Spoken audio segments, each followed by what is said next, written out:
Good evening, ladies and gentlemen. Welcome back to another edition of Get Off the Damn Fence. That's right, we're back for another week of our weekly podcast. Joined to you as I am each and every week by Calvin Thomas, Justin B. A. the Barber Harris. Gentlemen, how y'all doing tonight? My guy who just pepping they step, little smile on their face. That's why I gave a little preview in our group that we was going to hear from Justin tonight after his big Nick victory in Game 1 against the Boston Celtics. A miraculous win, but a hell of a win on this. And we're gonna break that down in great detail for sure. Been an interesting week, but we are now getting into it, man. Second round of the NBA playoffs to me is always the best round. You get some of the best action. The final 8, you get 4 great matchups of the best of the best. You know, two series in the East, 2 series in the West, and this will determine who will get to the conference finals and then make their way to the NBA finals. And we're gonna see who's the best here because look, first round, like we said last week, sometimes you get an upset here and there. Sometimes you get complete smashes, and that's what we got so far this year. But right now, the cream gonna rise to the top. So number 1 seeds have gone down. And we're going to get that into great detail, so let's not waste any more time. So far, a couple upsets. Number 1 seeds have gone down. The home team have lost in, 3 to 4 matchups thus far. Matter of fact, all 3, because Minnesota and Golden State don't start until tonight. So thus far, we've seen 3 road teams go in on the road and go get a big victory. I can say, I think a lot of this has to do the old adage about rust over rest. You know, teams who have been off a little longer, you know, OKC got the series done in a 4-0 sweep, so they've been resting, waiting for Denver. Denver just coming off of a big-time Game 7 against the Clippers, rolled right into this series 2 days, 1 day rest. They were rolling already, so they were ready for this game. You saw the Knicks in a hard-fought series with Detroit. They come in, catch Boston, who had a good, clean sweep in their opening round matchup. It was a gentleman's sweep, so you're going to give them that 5th game, sir. It wasn't that we had an extra sweep. 3 games between each other. And then you got Cleveland, who absolutely destroyed Miami in 4 straight. And then they catch Indiana, who was ready. They didn't have as much of a tough time with Milwaukee, but they were ready. They pounced on Cleveland, and they got those injuries right now. So that series is very much in doubt. And we're going to get into all that in great detail. But I want to start with what we saw last week, because since the last time we spoke, there were a few predictions that were made, and we want to check up on how those went. First of all, there was a long discussion on this very show last week, and we talked about the Houston Rockets, and pretty much that series was pretty much over. It was 3-1 Golden State. You heard people talking about how Houston, you know, they just didn't show up. You know, they didn't do what they were supposed to do. Some of us said, you know, they're young. They'll learn from this. They'll grow from this. Golden State's a team of greater experience, yada, yada, yada. There were some shots taken at certain players on the Houston Rockets, and I'll let others discuss that in detail. But we saw the Rockets go out there and force a Game 7 where they pushed Golden State, got it all the way to a Game 7, and unfortunately, it just wasn't enough, because then the veteran plays, you had Draymond Green come up with some big-time plays in Game 7. Jimmy Butler came up with some big-time plays. But the one that you didn't see, Buddy Hield was probably the star of the game in Game 7. Steph had 3 points in the first half. But Golden State pulled out a victory. Calvin, I know you had some strong comments about the Houston Rockets last week. What's your thoughts this week after they were able to not finish the job in 7 games? Did I not predict this last week? Did I not tell you Houston? You didn't say I had Golden State the entire way, unlike some other people. But you ain't say 7, though. I had 6, okay.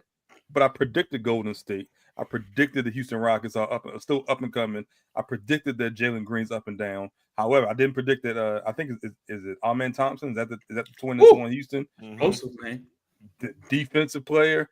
Look, the way he picked off Steph a couple of times, picked off Badinsky a couple of times. defensive player, up and coming. He is right. He's here. He's here. I like him and his brother out there in Detroit who had a phenomenal series against New York as well. Both of them are here to stay. But however, Cream rises to the top. Golden State rises to the top. Did not see Buddy Hield having that type of game, but I did have the Rockets winning. I told you, Jalen Green's been up and down. I said that last week. He had one good game in the entire series, but now we want to talk about he's supposed to be the second overall pick, supposed to be the leading scorer on his team. He's not dependable. I said it last week, and when it got down to it, he did not show up on Sunday night in Game 7 at home. At home, where you're supposed to show up and show out at home. I told y'all this. I'm not saying that they need a bigger, better score. I'm just saying I predicted what I said, and it came to fruition. Golden State in 7. Yeah, just what's your thoughts on Jalen Green and the effort? I mean, he didn't get over 10 points for one game the entire series. I think I saw a stat. Well, his minutes are taking a hit, and that's kind of the main thing. He's only getting 30 minutes. Everybody else is getting. You can't get 10 points in 30 minutes on 15 shots. He only had 8 shots in the last game. So that's the problem with that. It's just the fact that he kind of lost his way in the rotation because he's just not ready for the moment, and that's okay. It happens to the best of them. So he'll be back next year, and I think that'd be totally fine. You want him in New York? We don't need him in New York. Do you want him in New York? No, we don't need him in New York. You trade Bridges for him. You want him in New York? I don't want Bridges. Bridges is fine. You stuttering now. It's yes. I'm not. I'm just asking the question. Bridges is fine. Trade him for OG. No, OG is fine. Trade him for Brunson. No. Okay. But we have a core, and our core is put together very nicely. It's the first year of your core. It doesn't matter. It doesn't actually. It's like 3 of the core because it started once we got Jalen Brunson. So it's OG first whole year. It's Bridges' first whole year. You can improve Jalen Green. He's a better scorer than OG. Okay, we get it. Yeah, I'm not biting it, and it's okay. We get it. All right. So they weren't ready. He'd be all right. They lost to the better team this year. Houston will be better for it, like we said last week.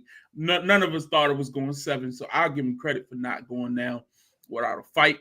They hung in there. Look, man, you force a Game 7 after you down 3-1. They had a chance at home in Game 7. Nothing wrong with that. It just was too much. And who saw Buddy Hield? You hold Steph Curry to 3 points, like half, and it wasn't like he wasn't shooting. He was missing. And they played boxing one defense on him. Buddy Hield wasn't missing. Buddy Hield, you left him open. You know what I mean? It is what it is. Next up, another game we talked about last week because I asked you all to project out. Last week, it was 2-2.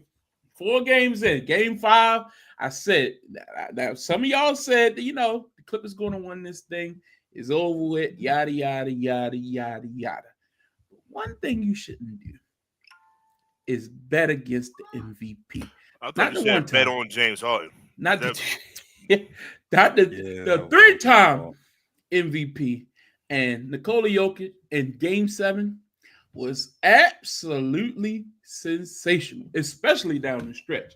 Oh, what a performance by the Joker. And defensively, look, give Russell Westbrook credit. Russ was big in Game 6. He didn't. He blew a couple that open shot that Jokic hit him right in his hands. He missed it, but he came back. That seems to be the theme with Russ. If he has a bad game, the next game he's coming back. And then the unsung hero, the hero really, call it what it is. When you hit a game-winning dunk and a big-time deciding game where you win at the buzzer at Game 4, and then you come back and hit the game-winning 3 in Game 7, look, say what you want. This Denver team has everything you need to make a deep run. I had them going, and I'm sticking with them, man. I got faith in Denver. Calvin, your thoughts on that Rockets-Clippers finish? Clippers Nuggets. I'm assuming you're talking about. You know what I meant. Okay. Look, I made the mistake of relying on James Harden in Game 7. This is the 4th time he's lost in Game 7 in a different uniform. I will not make that mistake again. You have 7 points in a closeout game against a team not known for his defense. Jokic played score more than him. Jokic, you're right. Jokic scored what? 15, 16 points. Wasn't even the leading scorer. They did not even need Jokic to win a Game 7. No, Jokic had 42 in game 7. That was game 1 the other night. Yeah, I'm not saying game 7. He didn't have. Yeah, they had evenly distributed. Everybody had players in double figures. Yeah, 6 like players. Led by was it Christian Braun had the most? 20. Aaron Gordon 22. Christian Braun had 21. Okay. Even still, like when you game 7, you went on your best players. Jokic did not have to do that much work. Played 30 minutes. Had 16 and 10 pedestrian numbers for him. This is all about the LA Clippers and how they were not prepared to play game 7. I don't blame Ty Lue. I blame the stars. I blame Kawhi. I blame James Harden. They quit. Watch the game. You're right. I said I don't blame Ty Lue. I blame the stars. They're the ones that set the tone. You have James Harden as a leader. You picked James Harden over Russ.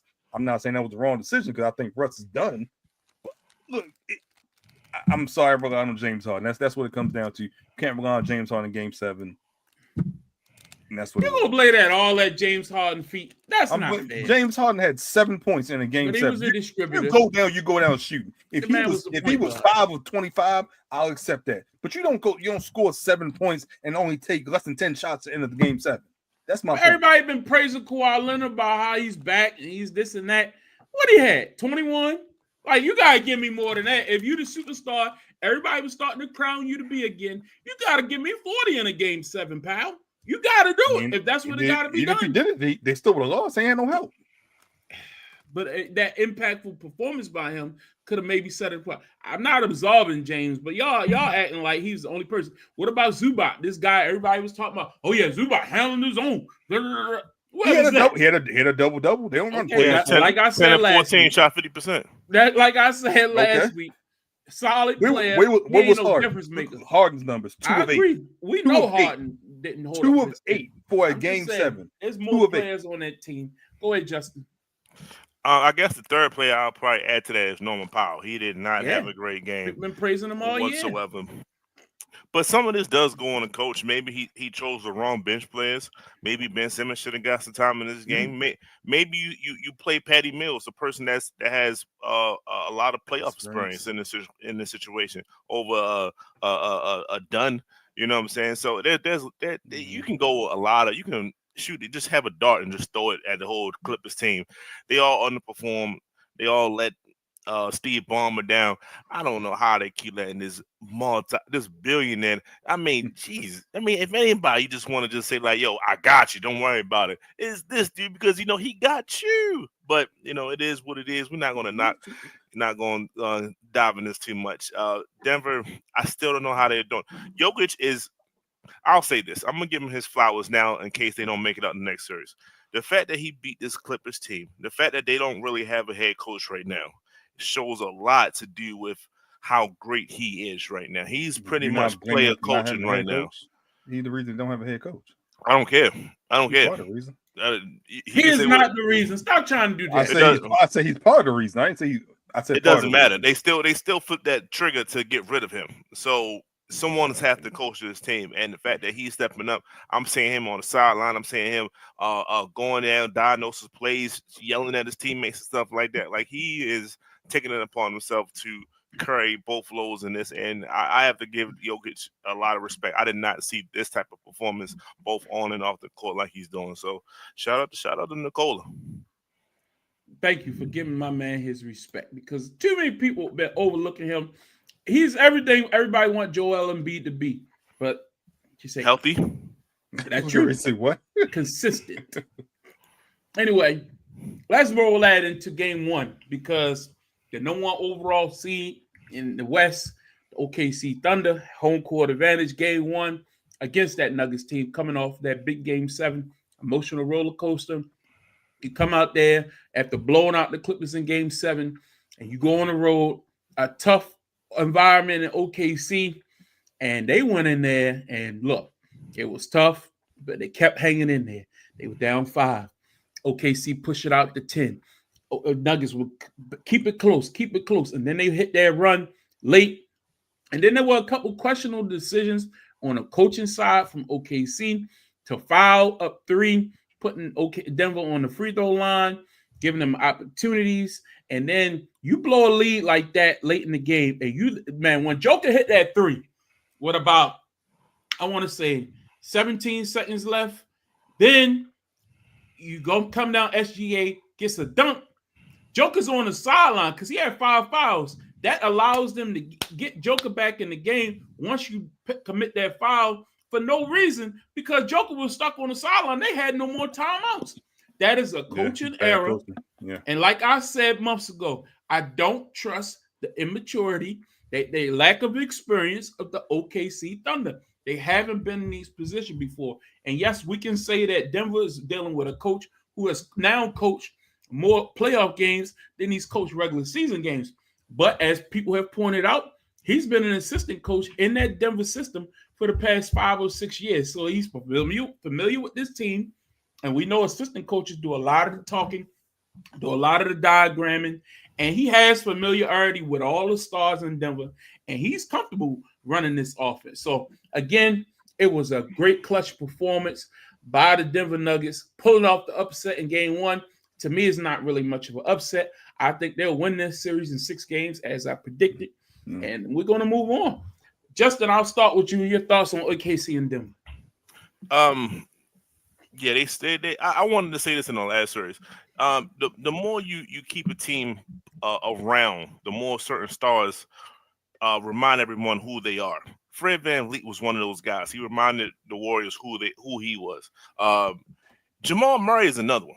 Jamal Murray didn't have the best start of the last series in the previous against the Clippers, and then he reminded the Clippers who he was, and he carried that over and had a great performance last night to go along with Jokic and to go along with Aaron Gordon. So they all kind of participated. The only person that didn't show up at all was Michael Porter Jr.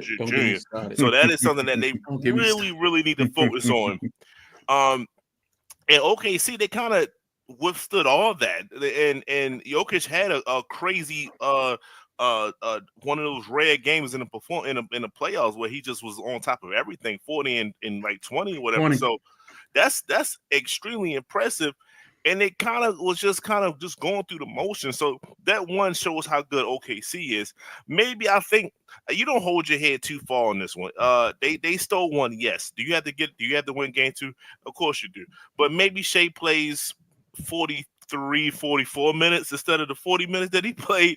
You will have to burn him out a little bit in order to win this series. But I wouldn't take it to heart too much. I think if OKC continues to play the way they play, Nuggets had a run, and like you said, this is new for them, right? They got to go through these motions and things like that. They'll handle this. I think they will overall win this series. They made the conference finals last year, right? They did. No, it was Denver. It was Dallas and they Minnesota. lost the second round against Dallas and Minnesota. Okay. Yeah, Minnesota. So looking at this game 1, I think a couple things come into play. One, they had a 13-point lead, I believe, in the middle of the fourth quarter, early fourth quarter, and they blew it. And they blew the lead. 2, less than 20 seconds left. You have Aaron Gordon making 2 free throws cut to a 1-point game, and then you have Chet Holmgren missing 2 free throws. Which then who was a no-show all night. Which then goes into Aaron Gordon hitting the 3. I'll say this. If you're telling me they have a 13-point lead in the fourth quarter, I like their chances most times than not. And if you're telling me Aaron Gordon has that shot, I don't think he hits that more times than not. So I'm not okay missing the free throws. I'm okay with giving him that shot more so than Michael Porter or Jamal Murray or Jokic. So you make their fourth option shoot. They still lost. I still got OKC in 5 or 6. I still think they're the better team. They're the deeper team. They shot 15 of 45 from 3-point range. They take too many threes. They're kind of like Boston, in my opinion, when it's not going down and need to get to the basket, especially with Shea's ability to get to the free throw line. They shot way too many threes, in my opinion, which let Denver get back into it. I don't know if Denver can consistently outscore this team. I think they have to hold them to poor shooting outings. Don't know if they could do that in back-to-back games. I still like Denver in this matchup, though. I'm kind of confused. So you think that them shooting them threes was not a product of the Denver defense? Did you see how many rejections they was getting on the inside? How many tip balls they was getting? How many loose balls? Lou Dort is a non-factor in this series. Hartenstein, your boy Chet, They can't do nothing with the Joker. They can't do nothing with him. Who can do something to Joker? I'm just if you I just mean, go at back, least in the if last you go series, back, if you at go least back in the last series, you had somebody who could at least stay in talk front about of him. Zubac. You just talk about what Zubac did. I said He defensively. scored 10 points. You I ain't can't have talking about both ways. offensively.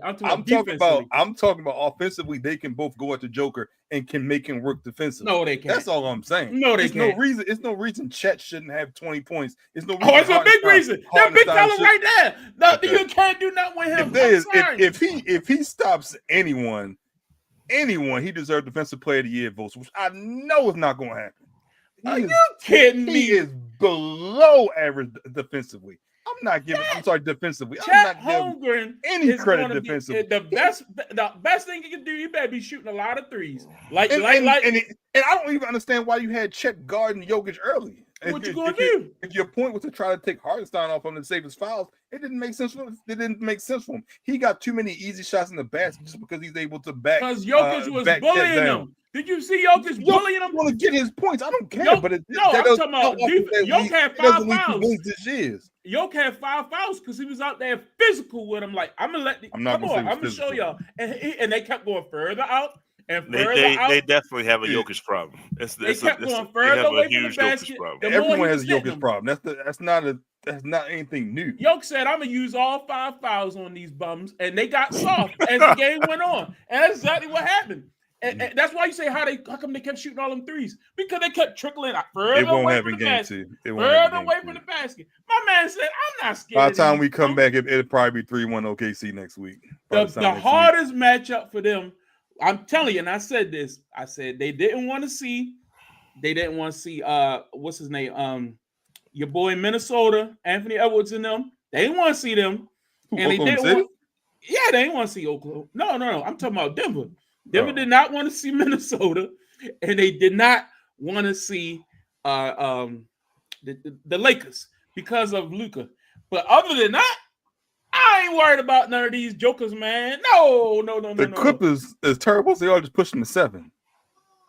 But the Clippers actually were diverse on offense. I'll give them credit. But you saw what happened in 7 games. You saw what happened. I saw that terrible performance in Game 7. Yeah, that didn't have anything to do with Oklahoma City. Everything to do with LA. You at least had Zubac, like you kept saying, and I just didn't want to give him no credit. He was a physical presence who could be at least a threat. My point was Zubac. I ain't nobody scared of Hartenstein and Chet Holmgren. Hartenstein will play better. He will play better. Ain't nobody scared of him, bro. These guys ain't ready. The joke about to make these niggas a joke. Excuse my French, but that's what's about to happen. Sorry. And 5? Easily. Look, SGA the guy. I love SGA. But next Tuesday we're gonna talk about elimination game. We're gonna be on the podcast talking about elimination. You calling that? So next Tuesday, that's it. Okay. We're gonna talk about elimination game. Y'all clip this, please, and make sure that Calvin write it down, send it to me in a video, everything. Next Tuesday we talk about elimination game on this podcast. Okay. All right, let's get to it, because also on last night we saw the New York Knicks and the Boston Celtics in Game 1, an Eastern Conference matchup, and in Boston. The whole game, if you watch the game, to me was sloppy. Neither team played great. Boston was up comfortably for the most of the game. But the story of the game and the reason why the Jalen Brunson and the Knicks were able to get back into the game, which has been widely documented all day long, a playoff record.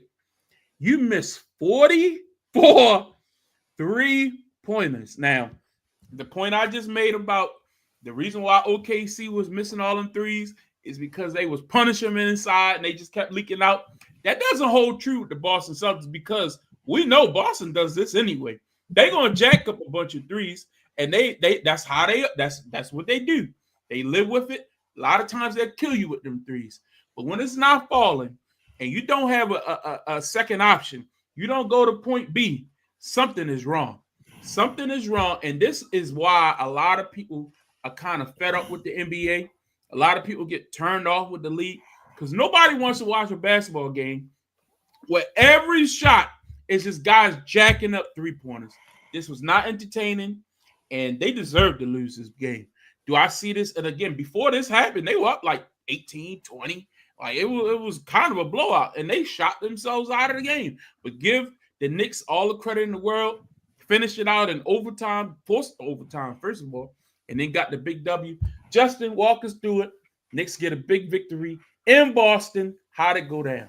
Well, look, we was only down by 9 points going to the fourth quarter, so that's not saying like we was. Well, the third quarter is what happened. The third quarter is when the Boston. So I think we they went shot from 20 terribly. to 9. We went from 20 to you go into the fourth quarter saying like, yo, let's just get this within 10. That's what any team would do. So this is a game of runs. I'm not necessarily worried about the fact that they had a lead on us or whatever. Did they shoot themselves out? You can also look at it like this. Once OG and Mikal got into that bag, they didn't drive like that. They wanted to shoot these jumpers. You can argue that. You can argue the fact that James, their JB, JT, Derek White, Holiday, they didn't want those issues, so they kept trying to switch to if they can get JB or Cat on them. So they did. Our guys, we brought them over for a reason. This was the reason I was telling y'all last cast. Like, yo, this is the reason we brought Mikal Bridges over for this particular reason. Y'all saw what he did at Jaylen Jaylen Brown in the last possession. Yo, say, yo, give me that, man. He said, yo, give me that. That's what he did. I'm just saying what happened. He snatched the ball from him to close the game. That's what he did. He didn't just strip him. He snatched it from him. That's what I wanted to see from this team. I wanted to see some cojones. I wanted to see some fortitude. Because we was getting punked all year, so I needed to see this, and they showed it. They showed some gut and they showed some grit. Like that's what I wanted to see. So that's what I like to hear. They did, and will Boston come back? Of course they will. Like this is still a great team, so we're not taking anything away from them. We did what we supposed to do. What's your update prediction? Knicks in 6 because it rhymes. So it's what it is. No, they did. We stole a game. That's all you want to do is steal game one. If you can steal game one, then let's play basketball after that. Are they going to win game 2? I hope they do. Are they going to win the series? That's all that matters. Are they going to win game 2? I hope they do. Knicks in 6. I'm saying. That's what I'm calling it right now. So, but I have an issue once again. Cat, I need more out of you, my guy. You just didn't give me enough. You didn't get his team enough. So JB bailed the whole team out going into that. He should have made that floater to end the game in regulation. But it carried into overtime, and then Mikal Bridges stepped up and took over for overtime for us. So thank him for that because JB couldn't find the basket in overtime. So, it was just a great quality team win. We built for overtime. The other team is not. I love this. I love it. Go ahead. Calvin, your thoughts. Look, in my opinion, it took a lot for New York to win that ball game. 15-60, no Porzingis. Extraordinary play from Brunson down. He has stomach issues. Extraordinary play from Brunson down the stretch. That used to be your guy. You can't come at him like that. Extraordinary play from Brunson down the stretch. The Knicks stole game 1, and I think what's more important now, you give those Knicks fans at home on game 3 a lot of energy. The Garden's gonna be rocking on game 3. If it's 1-1, it doesn't matter. On a Saturday, that game's gonna be rocking, and you're gonna have a ton of energy in the arena. Those Knicks fans are gonna just be rocking it, and Boston got to deal with that. Can they steal this matchup? Look, if Cat needs to perform better, like Justin said, if it's going to be Horford and Tillman playing against him in game 2, he needs to outperform those big men for Boston. He should be able to dominate inside. If Horford's got to play 40 minutes, there is no reason Cat should not be up and down the court, the first one down on offense, getting the easy baskets, back on defense, setting that defense as well. That's what they need to do for game 2, in my opinion. You can't rely on Brunson to win you ball games like they were doing for this long stretch of the regular season, where it was just Brunson was the offense, and if Cat was doing well, then it was Cat and Brunson. Bridges has to play well as well offensively. He played well defensively, but offensively, you can't score 8 points in 51 minutes and win ball games like that when you're the third option. So there's still room for improvement with New York. It'll be interesting to see what Boston does in game 2, what adjustments they make, especially without Porzingis. Can they get some easier buckets in the basket? I mean, I'm not saying Cat's really going to stop them inside, This is another team that should get to the basket at will. But you have Jaylen Brown wants to get into the paint and take these short jumpers in which he's pump faking 5 times, and Tatum gets swung the ball and shoots a ton of threes. When it doesn't Brown work, shooting a hell of threes too. I mean, both of them. That's fine. When it doesn't work, you have to get to the basket. And those guys are bailed out by Derek White as well. Derek White doesn't hit that 3, then maybe they're not even going to overtime just to lose. We're talking about a bigger collapse. They were up 20 at halftime. Is it or early third quarter? And they got walked down in the game by Jalen Brunson offensively, strictly Jalen Brunson. And you can't have that happen. Well, this was a bad basketball game. This was a bad basketball game. When you score 108 to 105 in overtime, like playoff basketball. No, they ain't no play. This was bad basketball. Look at the percentage from the field. Like, there's just not enough to say, oh, there was just defense didn't play a part. I can see if there was like tough nose defense inside a lot of blocks and steals. They were taking 3 after 3, and a lot of them were uncontested. That was the worst part.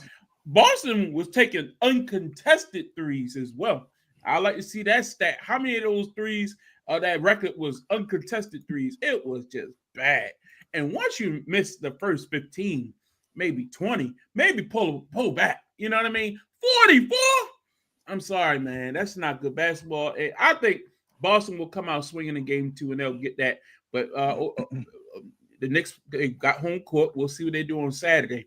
I think game 3 will really tell that story. Don't tell me Cleveland got walked down. They just turned the ball over. Indiana got the ball down 3. Cleveland or Indiana? Indiana has the ball down 3. Okay. How much time? Because they was up. Jesus Christ. No, Halliburton hit a couple game winners already. That's what I'm saying. Anyway, let's move on to that series. So game 1, Indiana came out and blitzed them pretty good. You saw Donovan Mitchell did all he could. I think he dropped like 33, but you were without Darius Garland. You lost. I think they lost Mobley. They lost and Hunter. Yeah. He a big time player off the bench. So a lot of your depth is in question. We don't know about, and somebody else got hurt too because they were questionable for this game. Somebody else wasn't playing last game already to begin with. Darius Garland, right? Darius Garland didn't play last game. He's still questionable to come back. So that's 3 of your stars not playing. So we'll get an update on what the score is tonight. But what did you think about that game 1? Tie game. Oh no, they up 1. I thought you said they were down 3. Halliburton hit a free throw, missed the other one. They got the offensive rebound. They won. It's over. Yeah. No, it's not. Yeah. And they were up They were up big too. They up like 15 at one point. They didn't look. I understand Cleveland trying to buy a game with Garland after game 1, but if he wasn't ready to go in he's not ready to go in game 2. Obviously, then you lose Mobley and you lose Hunter. Part of your 6-man rotation right there. And then you get walked down in game 2 and walked off by Halliburton 3. They in trouble.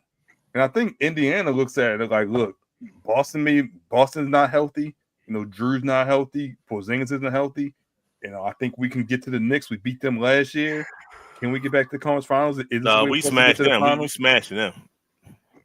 I hear you. You talking about last year or this year? No, I'm talking about this year. Okay. You see, I lost them last year. Look, Justin happy as hell. Indiana, keep winning. Keep winning.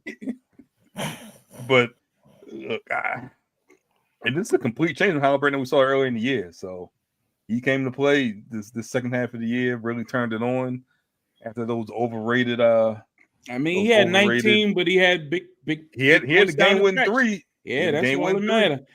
Donovan had 48 tonight. He did all he could do, man. I wasn't he did all he could do.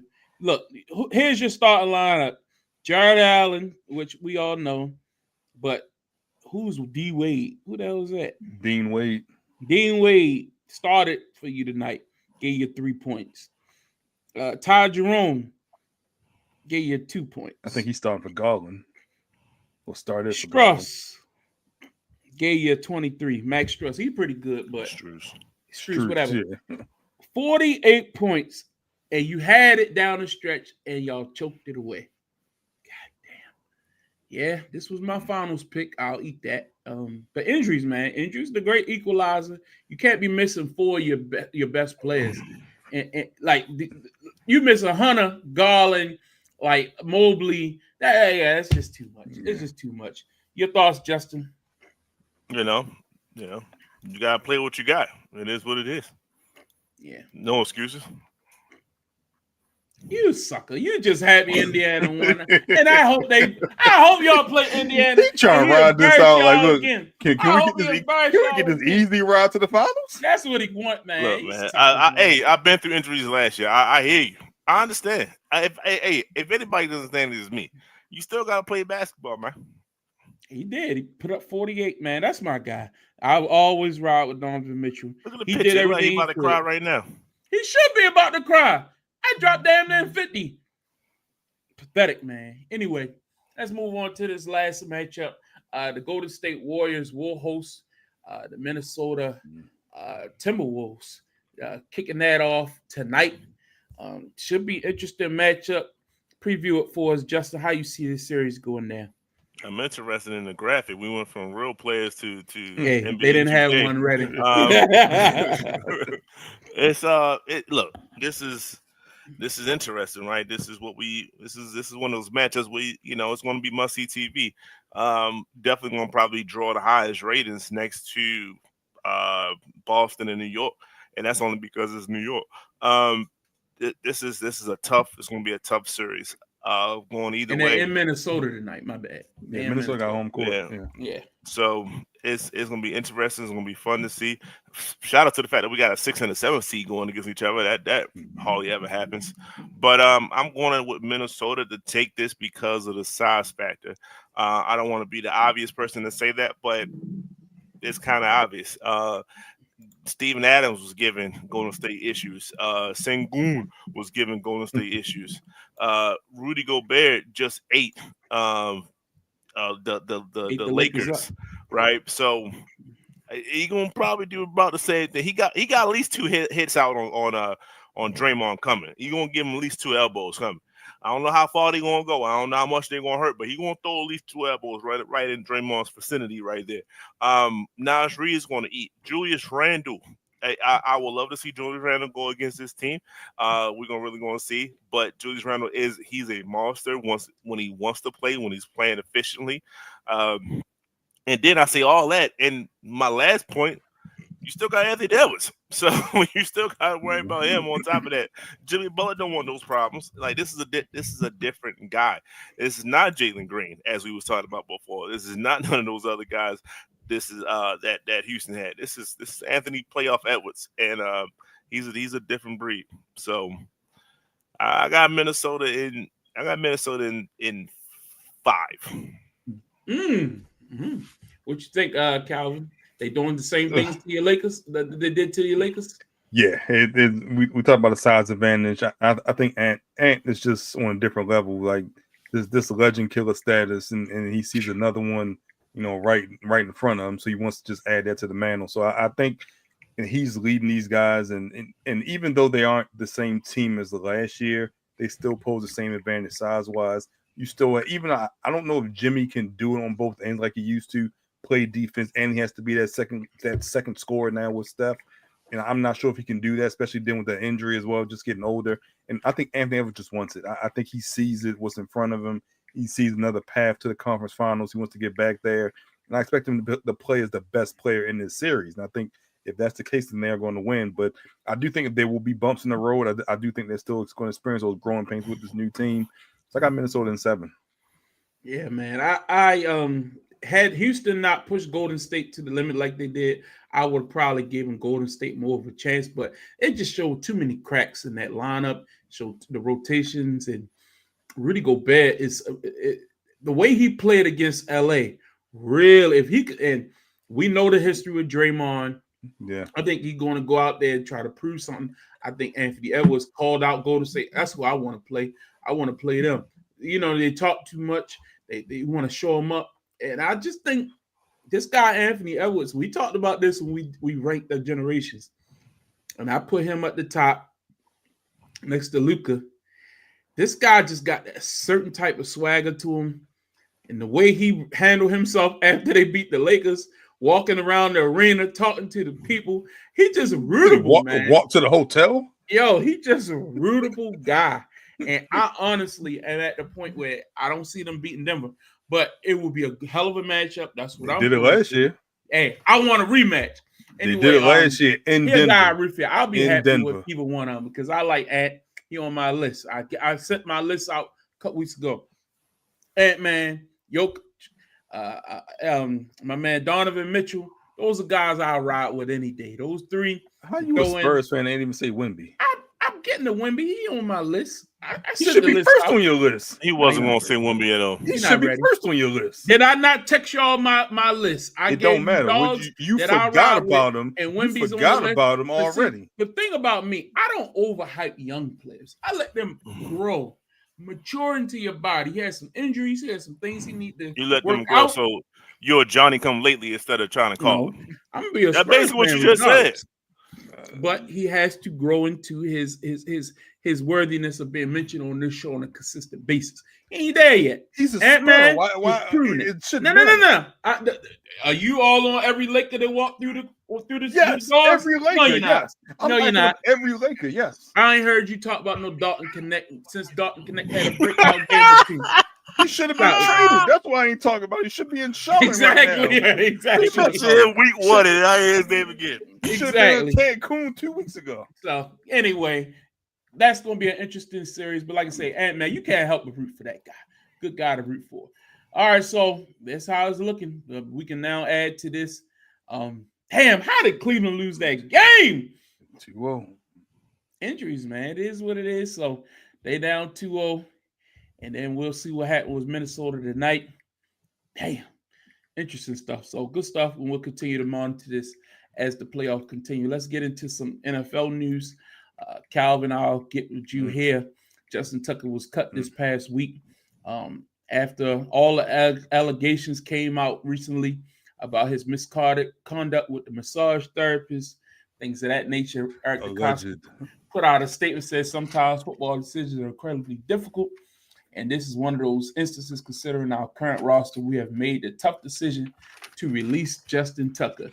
Now, we all knew on draft night, once the Ravens took a kicker, the likelihood. Now, I thought they would wait a little longer, maybe June 1st, cut him then. But I guess they decided maybe some new evidence came out. Maybe some decisions need to be made.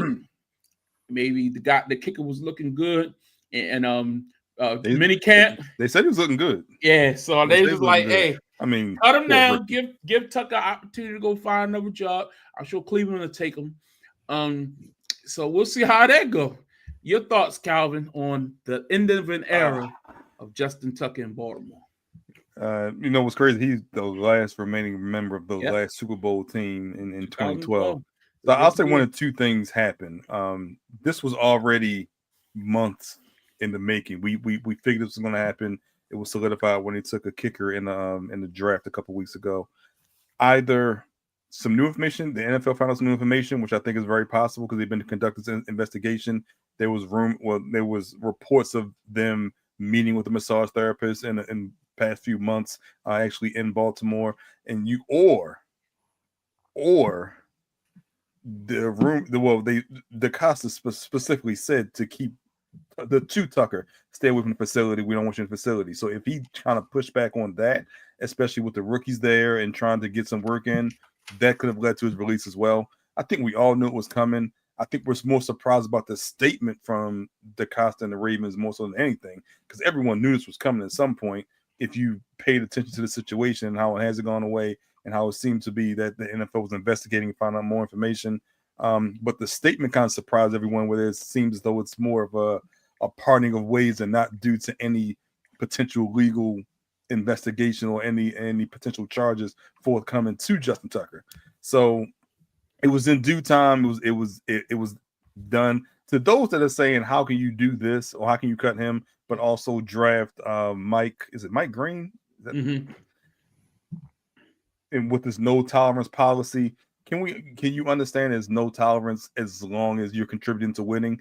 I said that this kicker was the worst kicker in the league next year. What have you done for me lately? That plays a huge part in it, in addition to what the NFL is going to uncover. Had Tucker not had the year he had last year, missing all those crucial kicks, this doesn't happen. Ray Rice. Same thing with Ray Rice. Doesn't happen. Like, they play it out. They find out at the last hour if he's going to be disciplined by the league, maybe even eat the suspension or how many games it's going to be. Yeah. But because if this same thing happened before last season, he's still a Raven. He's still a Raven. That's just the bottom line, man. But because he's expendable at this point, he essentially cost us 2, maybe 3 games, and that's the difference between every game. Hold the field advantage and not. He cost us every game. Every game that they lost, he missed at least one field goal. At least one, yeah. At least one field goal. The only game you want to say that was and unwinnable, extra points, not just field goals. Not even including that. The only game you want to say was unwinnable was Philadelphia. Every other game, a missed field goal you can say led to that loss. But I'm not laying it all at his feet. I'm just saying. Oh no, I'm just saying that's facts. That's the facts. The team would have had more. Those are facts. I don't care if they say they got a 0 tolerance. No, they don't. We've seen other players get in trouble and ride it out, and we never hear about it again. Only other player that they actually cut was Ray Rice. Did this team sign Dante Stallworth at one point? No. Yeah, they did afterwards. Yeah.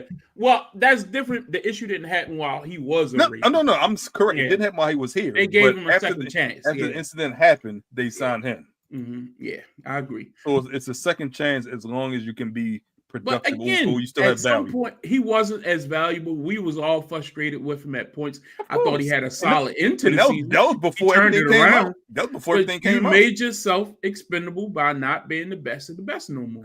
That's just the bottom line. Justin, your thoughts? Cold world, man. Cold world. It is. Because of his releases, Justin Tucker is now released from the Ravens. Stop it. And you know, from the outside looking in, from an outsider, I hope you guys know what you're doing. You know what I'm saying? Y'all need a kicker? No, we do not need a kicker. We actually have, unlike y'all, we actually have a high tolerance of character-based people within our organization. That is the Tampa Bay Buccaneers. We don't have these felons and domestic violence. Is that Antonio Brown? Peace out, running out the field right now. That's mental issues that we try to help him with. Okay, so that's a different situation altogether. Mental health is very important. I don't know if you've been watching football lately. Mental health is of the utmost importance. So with that being said, this is one of the things where is the grass greener on the other side. You guys are going to find out. You guys are going to find out if this rookie can fill his shoes. Y'all had a lucky for the last 20 plus years from Matt Stover to Justin Tucker. No. We had some gaps in there, champ. It was one gap. It was a 2-year gap, or 1-year gap. I'm sorry. Billy Cohen did miss that. Super Bowl. He did a Super Bowl run. And now we got Tyler Loop. Well, you better get to know his name because he's going to be the one winning. No. If I don't know his name, that's for the best. That means you're going to know his game regardless. We need him. Regardless, either he's missing or he's winning y'all games. You're going to know his name. We need him. So. Right. Well, it's one of the things where it's wait and see. If this guy comes in and, like you said, this is a what have you done for me lately league. If he comes in and plays 80% of what Justin Tucker is, 85%, y'all take that any day because then you got to worry about the allegations and all the extra stuff that comes with Justin. You don't want those questions, those allegations, that pressure from a kicker. You know what I'm saying? You don't want it from a kicker. Crazy though. Y'all think he gets signed? Somebody take a chance at some point, not right away, but once everything shakes out, kickers can kick till they're older. What's crazy though? These allegations were from like 2012 to 2016. Yeah. That's crazy. Like that was 10 years ago. More than 10 years ago. Like from his rookie year until he was young and stupid, and it caught up with him. Did you not pay these people? Did you not figure that this might come back on you? The man's he was one of the highest paid kickers in the league, if not their highest paid kicker. A front man for Royal Farms. He has so much to lose. At what point, do you not clean this up? But most of that happened before he got became the highest paid kicker. That's what I'm Got the- saying. So he yeah, cleaned his so- attitude up. I mean, cleaned his act up. And Well, he's paying if for it. you, depending on who you heard, the Ravens knew about this. That's another good point. So, But he was producing. Yeah. and Again, it wasn't. What public. Shannon it wasn't, always say? it wasn't They public. tolerate you as long as you what's that? Whatever. Until they can replace you. Until they can replace you. There you go. And like I said, it also wasn't public knowledge. So Yeah, there are once no it questions came to out, answer. that story, somebody held on to that story too for a while. And you notice the story didn't break until the Ravens were eliminated from the playoffs. Yeah, somebody held on to that story for the whole season. Yep. Because you can make the argument that's why he had the season that he had. Maybe And it was weighing on him. I think that you can put money on that argument. I think he started to get word that, hey, yo, this is coming out. It's coming out. And it started to mess with him. And supposedly, because it was a mental lapse. He was hooking shit. He his was doing wife all is kinds of divorcing stuff. him now, or she filed for divorce. Yeah. So I mean, he got the money. All right. Next up, what's going on with these Baltimore Orioles, man? Now, last week they did take 2 out of 3 from the Yankees, and I started to get some hope. I'm like, okay, let's turn this thing around, baby. Have they won a game since? They won one against. They won against the Royals. They won one game. Mm-hmm. Friday night. Somebody was in attendance on Star Wars night. I just want Okay. y'all, you know, They getting smoked right now, 9-1. Gunnar Henderson bobblehead. Okay. How many people was there with you about? It was like over 20,000. You know, I was in the one of the owner suites. You know, I was blessed to get some tickets. My daughter was blessed to get some tickets, and big dog, tagged along with her. You know, you gotta share the pictures next time so food. we can put them on the big screen. Oh yeah, I could share some, but it was a nice experience on that Sunday. Okay. They still lost. They definitely lost. But my daughter's favorite player is Jackson Holiday, and he got 2 home runs that day. 2 home runs that day. Yeah, Okay. he did. Yeah.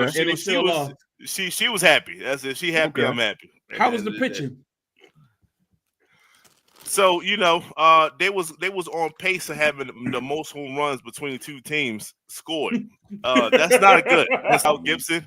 They were just they was one shot, pop, another shot. It's good to watch, but not when it's happening to your team.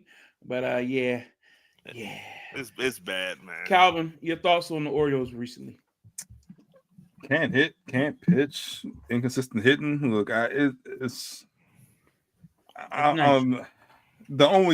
the only bright spot pitching wise is that Batista seems to be back. You know, but it got to be close for him to be back. I mean, he pitched every other day, but when he pitches, he's been pitching well. But you know, the injury bug just bitten his team, so I'll blame most of it on that right now.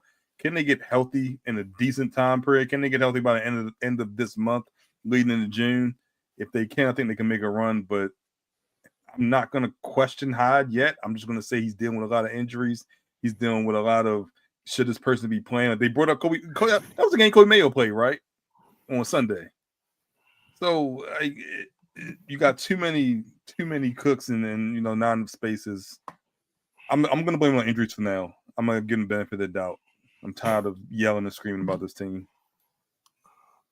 All right, so what Larry put up there is one of my the owner of the shop, one of my good brothers, Jabari, and amongst his days, he's picked up pickleball. You're a pickleball guy. It's an up and coming sport. And he always says, "Why don't we talk about pickleball and why don't we have a slot for it?" And I said, "Because we're not 70-year-old people trying to stay physically fit." Second place in the pickleball tournament last week. Shout out to Lindsay. I know you be watching. She was in rehab, right? Recovering from an injury. That's usually the younger crowd. She younger than me. Mm-hmm. So there you go. You got your 5 seconds that you said that you was going to carve out. Yeah. No more thoughts on these the Orioles? Would you about to say bums? I thought you were going to say bums. Man. They're not bums yet. They still got a shot. It's a close division. Luckily, it's terrible, man. Anyway. That's not good though. Okay, not good at all. Let's get into some professional wrestling. So, very interesting week. So we got a pay-per-view this weekend. This Saturday night Backlash is taking place in St. Louis. We'll talk about that card in detail in a second. But this past Monday night on Raw, opening segment, Jey Uso, Paul Heyman. Heyman was on one. I mean, just cutting a hell of a promo. And then what they got to do with me? None of it. That was hilarious. That was hilarious. And then all of a sudden, they book a main event, Jay versus Seth Rollins for the World Heavyweight Championship. Okay, got my ears peaked up. Now I'm watching NBA playoff basketball last night. So I'm like, okay, I'm actually in a little pickle here. I want to watch both things. So they did their job. That's what you're supposed to do, right? You got competition. You put on a matchup that people want to watch. No, not with Netflix. You can watch one on your phone. I was watching my Boston, my Knicks in Boston, and once that game was over and everything, I went back and caught up. That's what I did. I had one on one device, and I was watching one on the TV, and I was on the phone. Understood. It was just a great night. But I knew we probably would not get a decisive end. So nobody will get a victory, set up a rematch from down the road because that's too big of a matchup. That is the matchup. But like I was saying, I think I was talking to my cousin Devin. He in the comments, and I was saying, you probably do this matchup because if you watch the last couple weeks, Seth has been like the star of the show, and him being the star and Jay not being the focal point, your world champion is being overshadowed. You have to bridge that together and somehow put Jay as the in the center focus of the whole thing. Now, by the end, when CM Punk comes out, that kind of takes that back off, but at least you see that there is something to that matchup that people want to see. Go ahead, Justin. I think two things was shown. One, it showed that Jay can actually put on it was a great match. Show. Yeah, it was a great match. It showed some of his escapability, the fact that he can kick out of a curve stomp and all those things. Like, okay, it showed that you are a champion, right? So I love that for him. The second thing, and once you brought up CM Punk, I didn't like this part. I didn't like, and this, like I said, the wrestling is about small things that can be like, that can be huge at the end of the day. Yeah. The fact that he was in the corner when CM Punk came out, kind of resting on, like trying to get himself together. No, he should have been up in center, right next to him to say like, it's all of us. It's not just. Equal. We're all equal. He was in the back. I said, that's just a bad look. You know what I'm saying? Yeah. You soaking Punk your had to wounds save me. while CM Punk is saving you in a sense, right? Yeah. But it was a great match, and I love the fact that I got a great match out of Jey Uso. So we all agree that he loses to Seth, maybe sometime in the future. Yeah, when it happens. Close future. Okay. I think the money matchups are way bank. better with Seth as champion because then you can do right now. Roman. You can do Seth Punk. Yeah. You can do Seth, like Braun Breaker once he finally turned. You can do all kinds of matchups. You know what I mean? But Jay is still got a place. Don't get me wrong, but I just don't think he needs to be a 6-month check. I mean, an 8-month, year-long reign like we've seen with Roman or Cody or these guys we've been getting the last few years. He don't need that long reign. But on the other side, he can't lose in 2 months. His first title reign. So no, I don't think he needs to lose to SummerSlam. That's August. That's 4 months. Okay. Yeah, that's a nice little run. It's better than nothing, man. It's better than nothing. And again, it's all about the matchups. And you still got Cena on the other side. But I think Seth has done a great job in his role, and having Heyman with him automatically makes a main event position. And I think it was fun, entertaining. Let's get into this card this coming Saturday. Backlash will take place St. Louis. Main event: John Cena, Randy Orton, one last time. It's been built up ever since the night after WrestleMania. Basically, they pretty much had no time. 2.5 week build. Basically, had to get right to it. Put the foot on the gas. This is in Randy Orton's hometown. Cena ain't been in the last two. Well, wasn't there this week? Yeah, so I think this will be one of those heat endings. Cena beats Randy in his hometown. You know, WWE's known for doing that. Get a win for the new champion. Calvin, how you see it going down? Yeah, I think we all, well, for the most part, I think we're going to agree that Cena wins this matchup. Don't know if I'm not in love with the timing of it. I would have liked more build up, but this is just his pay-per-view schedule. In addition, just trying to fit this in with Money in the Bank coming up, and also the all women's pay-per-view as well. So I would love more build up to it. I would love more focus as to what I think, what could possibly happen. But I think we're all kind of understanding how this Cena's last tour is going to lead into. So I think we all got Cena winning. But I would have liked more build up for this matchup. The build up this is part of the build up. You notice, not necessarily on this graphic, but I'm seeing on the other graphics, it says 1v1 the last time Cena versus Orton and whatever like that. I think they fight again. I think they fight again later on down the line this year with another person, maybe a triple threat match, something like that. I think that this is one of those. I'm having it here now for a better payoff in the future. In a sense, I don't think there's time for that. I don't think you got enough dates. I don't think it's time for that. Unless you do it on Raw, which I don't think you waste a Cena appearance. Cena title shot on Raw. Nah. Well, that's just what I think. I think. It's a prediction. Billing later on for it, and you don't need that much. I mean, hell, you didn't need much for this one. He just came out of RKO in one day, like, Randy's back, right? So, it's a way to usher himself back into the title picture as well at the same time. So it's a lot of benefits for Randy, even though he's going to take this L. I think it pays off later on. So after this, go ahead. After this, Cena doesn't fight again. Well, Cena won't make appearance on a non-Raw until what, main event? I don't think he's on main event. I think he probably on Money in the Bank, because international, I think, is in London. He might be on the Saudi show. I didn't think the Saudis had a show this year. I thought they said they had Royal Rumble next year. They don't have a show in 25. No, they only have one Saudi show. Crown Jewel is in it's no. I didn't think it was a show. Period. And they said the Rumble was in 26, and that's why they only get one this year. They turned Crown Jewel is going to be in Australia this year, so they moved that. But then they doing an all women's pay-per-view. This is July, right? Coming up, I think that's Evolution. So I could be because we already in May. June is Money in the Bank. Money in the Bank, yeah. July is Evolution, and then August is SummerSlam. And so it's 2 nights. Maybe there is no more Saudi. Did they have a Saudi show already this year? No, that's why I thought there was no Saudi show this year, but the Rumble was in Saudi Arabia in 26. That's why I thought there was no Saudi show this year. The 2025 calendar year will only have one event in Saudi Arabia, in Saudi, as 2026 will have three events. Yep. Starting with the Rumble. Yeah. That makes sense, because I think Crown Jewel was always. It was like always in November-ish. October, maybe. Okay, whatever. They haven't won this year and 3 next year. I knew that, but I think Cena will definitely be on that, because the Crown Prince going to pay big money to get Cena one more time.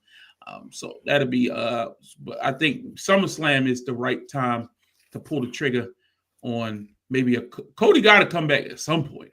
I think you set that up. There you go, the hater. Next up, I thought he was coming back. Let me ask you a question. When Roman was gone, did we not feel that hit? You felt that void. Do you feel a void right now? Yes. No, you don't. I feel a void. No, you don't. I'm a Cody guy. I like Cody. Cody is a great performer, and I think forgettable. He was entertainer. He struggled with, and WWE does this. They struggle with lining up good contenders for people. It's not a speech impediment. His story would have been fantastic had The Rock been involved in it throughout, like he was supposed to. Because that was the They point. dropped the ball. They dropped the ball. That wasn't say Rock's ego got in the way. It did. He did. 100%. Well, shit. Sometimes you gotta put your ego out like that and say, "Look, man, y'all need to listen to me." Rock was upset because he wanted to turn Cody heel, and everybody like, why would we turn Cody heel right now? It just wasn't the right move. But now it's a self-fulfilling prophecy, because you put up against John Cena, who everybody knows is a babyface, and you trying to force him into being a heel. And people going to cheer for that guy that you always wanted to be heel. In retrospect, it was the right move to turn. In my opinion, it was the right move to turn Cody heel, but only if Cena was going to lose at WrestleMania. So you couldn't have Cody turn heel and and Cody then win. lose. And yeah, correct. What point Correct. do you make by that? You know what I Correct. mean? Like if That's you're the going to turn problem. Cody heel, he need to be the biggest heel in the business. Correct. So and he like would have running had to stuff, win. Ric So Flair now- type heel, so now like he you're was kicking- before. Now you're kicking Cena's title down the line again, and you got to figure out where it fits in. So that's the only problem with that. It had to be both. It couldn't be one or the other. And people who did not watch Cody in New Japan or Ring of Honor, Cody was a phenomenal heel. That's when he originally turned his hair blonde. Because he had black hair before. Yeah, black hair. Brown hair, like when he was in Yeah. WWE and all that. He turned blonde and had the started wearing the suits, started being like a Ric Flair character with the mink coat, with the fur coats. That's when Cody took off. He was like the biggest star in the business, but he was in New Japan. Him and Kenny Omega was doing that thing, one of the biggest matches. He was with the all like Cody is a hell of a performer, well-rounded. They just made him into one-note cheesy kind of figure here. So at the year-long reign, when he had something fighting from underneath against Roman, trying to take him down, he was far more interesting. But it's always harder to beat the big dog on top. And WWE struggles with that. Of big dog, shout out to Pat McAfee yet again Phenomenal. for another great pro. Where is this guy coming from? I'm like, yo, Phenomenal, man. he was a punter. No, he's not. He trained to be a wrestler. He was a trained wrestler. People forget that part. The guy is a orator. That's why he get all these talking gigs. The man can talk shit. Remember when he burst onto the scene? What was the first time Pat McAfee burst onto the scene on national scene? He was at the NFL draft announcing the pick for the Indianapolis Colts. And he went out there and cut that promo. Everybody thought it was a pro wrestling promo. And he was gone, boy. Like, you don't know. Everybody, oh, what was it? Stone Cold Steve Austin out this mother? And all of a sudden, Pat became a superstar overnight off of cutting a wrestling promo as the former NFL punter. I'm gonna let you go. I have a question. When this promo happened, and Gunther's right there, do you think Gunther was at a loss of words after his promo? Because it was a hesitation, and it felt like he kind of, because he said, I'm gonna get to Jey Uso later or whatever. He never got back to that point. I think Pat shook him. He shook him. Yeah. Took him off his game. And he's a champion. Yeah. I'm gonna let y'all rock on that one. No, he was phenomenal. He was So phenomenal. we getting the Goldberg appearance. I don't know, but I know Gunther's winning. Like Oh, yeah. that's what I do know. But it'll be entertaining. Goldberg's fighting in SummerSlam, right? Well, the rumor was he was trying to heal up from whatever that he had surgery. And remember, the proposed match for Mania this year was supposed to be Gunther and Goldberg, stemming off of, remember last year, his son was sitting in the front row and all that kind of stuff. So we'll see if they pull the trigger now, or do they do it in Saudi Arabia?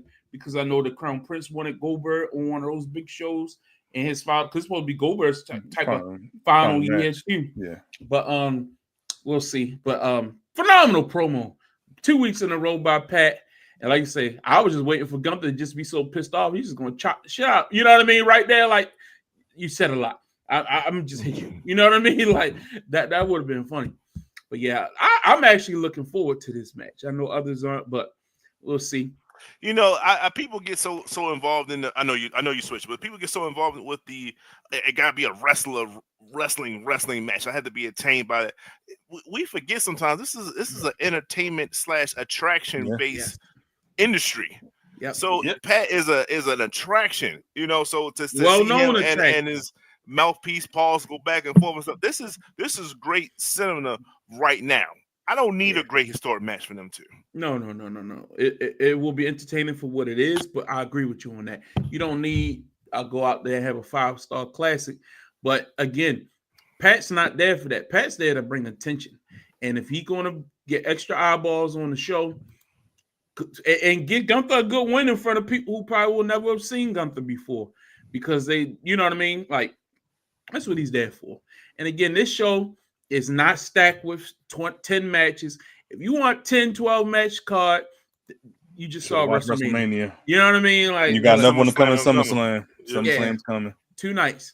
But these little PLEs, they supposed to be something on Saturday you could pop on for a couple hours, get your little fix, and keep it moving. You know what I mean? I don't mind them. I even like it sometimes when they come on in the afternoon. I can pop them on when I feel like it. You know what I mean? But I'll watch it on Saturday. Busy day, Mother's Day weekend. It's busy weekend. I'm gonna get to it. This match is interesting because I love me some Jacob Fatu. We saw these basically combined in 2 matches we saw at Mania. One match wasn't critically received well, and Damian Priest and Drew McIntyre. And then you had LA Knight and Jacob, who had a pretty good match in night 1. Justin, how you see this one going down? I got Fatu taking it. But it's basically they put the U.S. Championship as the premier 3rd title to get from both factions, because all these guys, there's some big guns in there, former champions in there, and I was surprised that Drew would take this angle. I think Drew is just a champion in waiting, but you gotta get in where you fit in. Everybody can't go for the title at one time, so that's why I don't want people like Drew or Damien to take too many L's, because y'all should be fighting for the championship. So, but Fatu is on a hot streak, and I think that continues going coming out of Backlash. What you think, Calvin? So you think LA Knight gets pinned? Yes. No, I think Damien gets pinned. Damn. Yeah. Look, unfortunately, I don't understand his downfall. Like a year ago, he won the title of Mania. He's a world champion. He won the title of Mania. No, he cashed in Money in Bank. Cashed in Money in Bank. Time out. I'll take that back. I think somebody else wins. I think Solo interferes to the negative. I was going to ask that question. To the detriment of Fatu, and that's how he loses the belt. Question. You think so?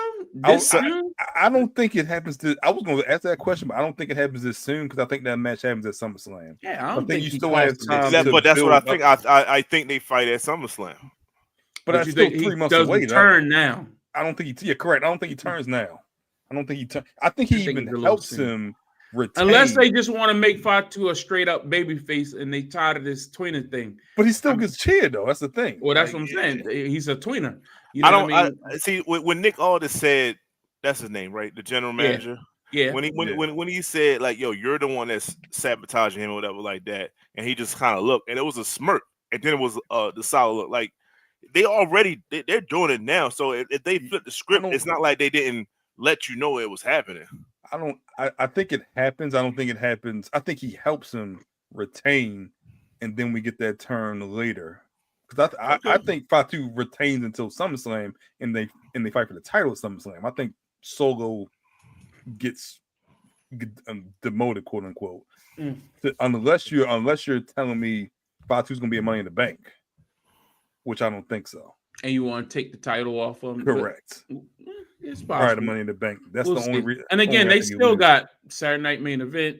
They still got a Saudi show. They got other events. Both of them in between here and Money in the Bank. I think the Saudi show is at the same time as the Evolution Women's show, because in years past they didn't have women on the Saudi show. So I thought they gave them that women's show originally because the Saudis didn't want women on the card. Now we know women are on the card, but there's been a lot more people getting mad because the women got to wear those gear that cover all their skin and stuff like that. Oh my God, you gotta wear longer pants. Yeah. So I think that's just they got so many women on the roster between WWE and NXT, and they've been asking for all women's pay-per-view, which is why some of these matchups with the women like Bianca get held off until we see them there. So we'll see.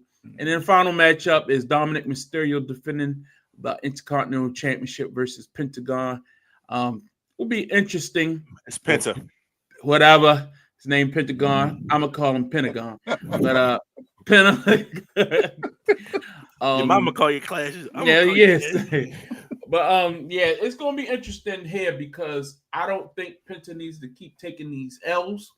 He got a big win last night against a returning JD McDonough, getting his payback for getting cost. That was a hell of a win. It was entertaining. He went 1-on-4. That was But Dom was over like Robo at WrestleMania. We saw it. Do they keep this going because he's so over with that title, or do you do the title switch because Finn cost him? Now we know next week on Raw they doing a AJ Styles Finn Balor #1 contendership match for the Intercontinental title. It would make sense if Finn wins that match to set up Dom versus Finn to continue that type of feud. So that's kind of lead me to believe that Dom's going to retain here. What's your thoughts, Calvin? Yeah, the Dom retains, in my opinion. That's the storyline I go with. I even think that Dom interferes in that matchup, which I thought may cost Finn. That was my initial thought, but I give Hexagon no chance. Call my man Hexagon? Yeah. He ain't got no Yeah, shot. That's so disrespectful. So my thoughts is, I guess, the fact that AJ came out, help me understand. AJ and Finn, were they on teams before? They were in the Bullet Club in New Japan. They was in the Bullet Club in New Japan. Okay. Well, technically, this is what happened. Finn Balor was the leader of the Bullet Club. He signed to go to WWE. AJ Styles signed in New Japan and took over the Bullet Club. Okay. And took it to a new height. And then, so they kind of crossed paths, but not really. So they got a connection there. Okay. I think AJ is in a rut right now, and I wouldn't be surprised if him and Finn actually team up and do their own thing. Not necessarily Bullet Club, but their own fashion, because they're kind of in the same spot. I think that would be smart. And also the fact that AJ came in and was talking to Dom about the title. If you thought that either one could win, you'll wait till they both facing off with each other and then come out and then say like, yo, whoever wins, I'm taking the belt. He went straight to Dom. So Penta is going to definitely get the L. Probably because of that Chad Gable angle, though. I think that's the angle in which he loses. He's going to do all the things to fight against Judgment Day, but I honestly think it's going to be Chad Gable and his crew is going to cost him, and then that's his way out from losing. So can't beat him clean. Yeah, right. I think eventually you got to lead to where Phoenix and Pentagon get together as a tag team. That's what y'all waiting for. Might as well, but they on two different brands. Phenomenal together, man. They on two different brands. Well, this brand stuff is they pick and choose when they need to stick with it. So they can blend it, or somebody get traded. Oh, we've made an acquisition, the gyms or something like that. So it'll be interesting. Final thing before we get out of here. This past weekend, we saw Canelo get a big win over, well, it wasn't a big win, let's be honest. He gets a win, which sets up a big matchup for this fall. TKO boxing venture started by the Saudi Arabian prince. That's the guy who has WWE coming to there every year for the Saudi shows. He basically is behind a lot of the Live Golf that you hear about, the new golf league. He's behind a lot of these sports ventures that are backed by Saudi money. Boxing, a lot of the boxing fights that get pulled over there. We saw some big concerts, all kinds of things. The Saudis throw a lot of money to try to bring over the people to normalize their propaganda about making the country more civilized looking, that people want to travel there. They're trying to turn it into the new Dubai, where people will go on vacation in Saudi Arabia.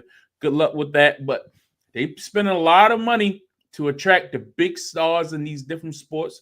UFC's been over there, WWE. Like I say, they got the golf, they got Formula One racing, they got all kinds of stuff. Well, now they're getting into boxing.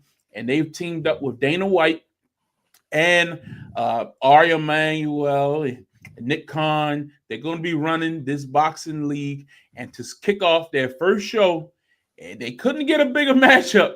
You got my man Terrence Crawford.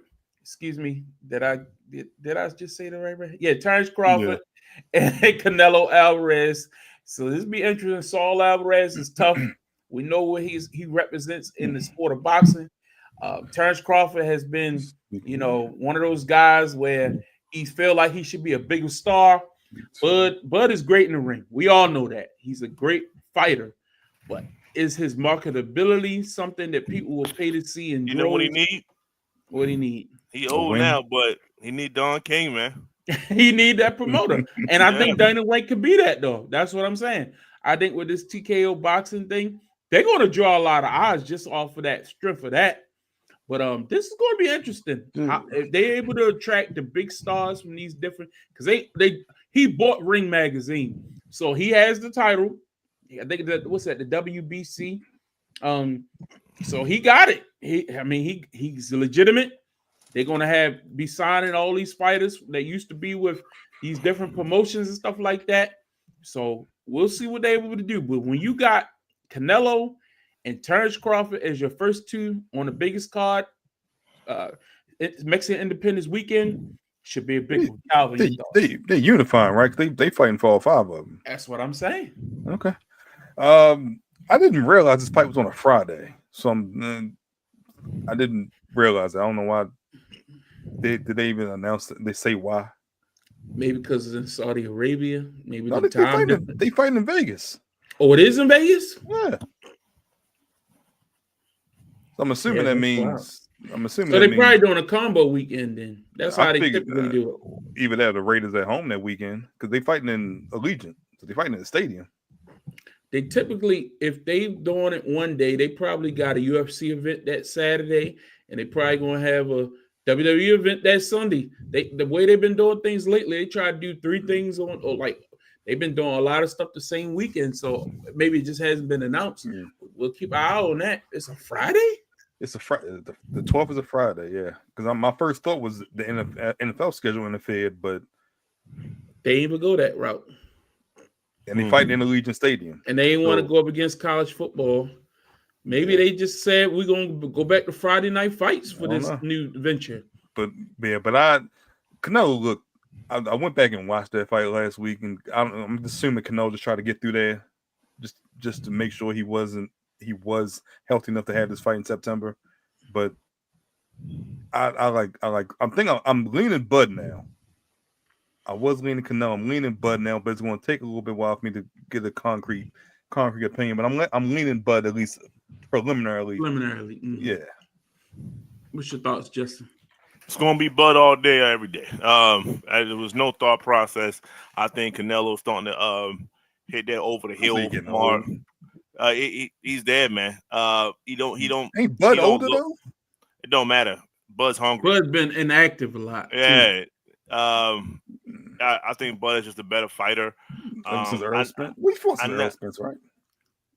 I think he had one fight after that. He did. Kicked his ass. Yeah, I'm just not. I've never really been a big Canelo guy. I was happy Floyd got that dub early, and now Bud's gonna be the main one to get one of those later ones. Shout out to Canelo. You fought great, but I think Bud is just the fact that he can flip and go a southpaw at a drop of a dime and then go back to a regular stance. Like he's just a better overall fighter. And I think he's been at this weight for a while now. Like he don't have, like you say, his matches don't come like that. His matches are very spaced out. So that gives you time to go to the agreed weight and kind of be there, naturally, instead of having to cut so much weight to get there. I think this is Terrence's to win for sure. I just think like Canelo's last great fight was Triple G, maybe. Like I don't. What, the second one? Maybe. Like who has he fought like at the competition level that you would say like a Bud Crawford in the last several years? I can't think of a great fight that Canelo had. So we'll see. He'll be tested. Now we could say the same thing about Bud because that Spence fight was trash. You know what I mean? Like trash on Spence's part. That's what I'm saying. Spence was half a man that we knew him to be, like due to health and all that kind of stuff, and he hasn't come back since. So when is the last time Bud has been challenged or pushed? So again, great fighter. A lot of this could be maybe if this happened 2 or 3 years ago, this would be even more exciting. It seems to happen more frequently with boxing. They always put these fights together maybe 2 or 3 years too late. And I know in this case because one was with Premier, one was with HBO Boxing at one point. One went with I think Canelo was what was his name? De La Hoya. Yeah. Golden Boy. It was Golden Boy. Yeah. So it was just like the promotions can never like get on the same page. That's why I hope with this new promotion, a lot of the fighters sign with them. So we get more of like a UFC vibe where everything is under one umbrella. The best will fight the best. Champions will be lined up according to their weight classes. And we can just get this on because right now when you got this person signed with this organization, then you got to do a contract negotiation. It's too many.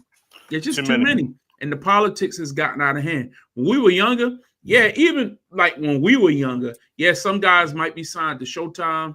Some guys were signed to HBO. Still got like done, Tyson. Though. But no, Tyson was exclusively on Showtime for a long time. And then he finally went over after he had to do. He got over there on HBO. That's when we got to see the Lennox Lewis fight. That's when we got to see the Holyfield fight. That's when we got to see those different things. But it wasn't until everybody got on that same page. When Premier took over, that was the hope. Premier was on everything. Remember, you could see a Premier fight on Fox. They was on CBS. They was on BET. Remember, they was getting Premier fights everywhere at one point. And then, but Al Heyman, he just couldn't. They were paying people money that they couldn't even, the checks weren't even cashing. Like, so we know with TKO and this Saudi Prince, he got money. These guys are going to get paid if they agree to a fight. If the person's set, they're going to get paid off the gate and they're going to get paid off the pay-per-view. And he got so much money, they don't even have to put the show on pay-per-view. Have they announced this as a pay-per-view, Calvin, or will this be on Netflix? No, that's what I've been hearing. I've been hearing they might be looking for, it might be streamed. It might be on Netflix to try to take that Mike Tyson and Jake Paul type of model where you get more eyeballs putting it on Netflix than you would putting it on pay-per-view. Because I do know, like they said, between Canelo and Bud, they guaranteed like $200 million. Yeah, because he can do that. You know what I mean? Yeah. So I don't. He's got unlimited money.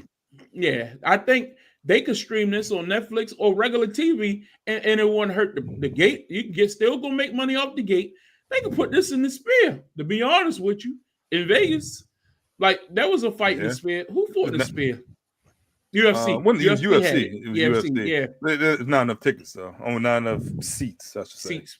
But I'm just saying, from a spectacle standpoint, if you want to make it into a television event and a spectacle, that's going to be a great place to hold a fight one day.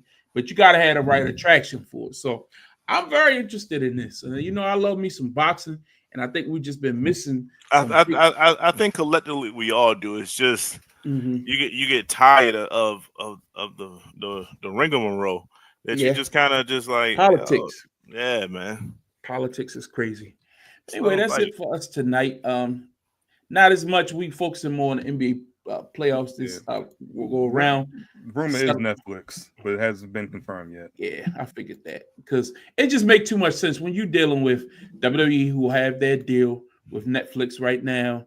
UFC's possibly might be signing a new deal with Netflix for their next, because they up next year. I think ESPN Plus deal is up. They might be leaving ESPN. They might go with one WB since TNT is losing NBA. They might. Are they trying on Amazon too? I heard they're not trying to pay the type money. Okay. But Warner Media, they might have it because they need to fill that TV slots for missing all them NBA games. So they might go for the what's their pay-per-view UFC stream package. Warner Media, they got HBO Max. Okay. HBO Max is trying to get into, because they got AEW right now and they're streaming that every week, but they're trying to get into pay-per-view streaming right now. Amazon streams their pay-per-views as well.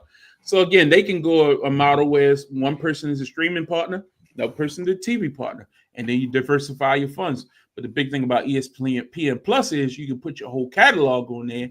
Yeah. People can go in there and watch it and things of that nature. So just different things to keep your eye on if you're a combat sports fan coming down the pike, especially as this thing is kind of changing, because when we were younger, you go to HBO, ESPN had like Tuesday night fights, remember Tuesday night fights, Friday night fights, and then you had your Showtime fights with Tyson, who was really the main attraction there. So we'll keep our eye on this, and we'll be back next week. It's going to be some entertaining stuff. Calvin, any final thoughts before we get out of here? NFL schedule drop next week, next Wednesday. So I guess we'll be talking about the week after. But if you're looking for that schedule, looking for to make some plans in the fall, it's a date you need to keep in mind. Yeah, Justin, any final thoughts? Just I want to show love to Queen and Travis for liking it and commenting on it. That's part of my other podcast that I do. We Talk Combats, which they wrapped up that Canelo's conversation with them over there. I missed that because I was at the game, so I was glad to get some time in for this one. And you just got stay clean, because even Smokey can get some allegations at damn near 80. So did y'all? I know y'all heard about Smokey. I saw that. Yeah, man. You know what I'm saying? His assistant or something like that. You got to stay clean, guys. You got to stay on Take the up a and down, good man. look at my face. Got See, to, my man. smile seems out of place. Jeez. If you look closer, you'll see the tracks of my tears. My man, Smokey, man. I'm crying for you tonight, Smoke. Keep your head up. Keep your head up. Smoke. Yeah. We'll be back next week. We'll see where the playoffs is at that point.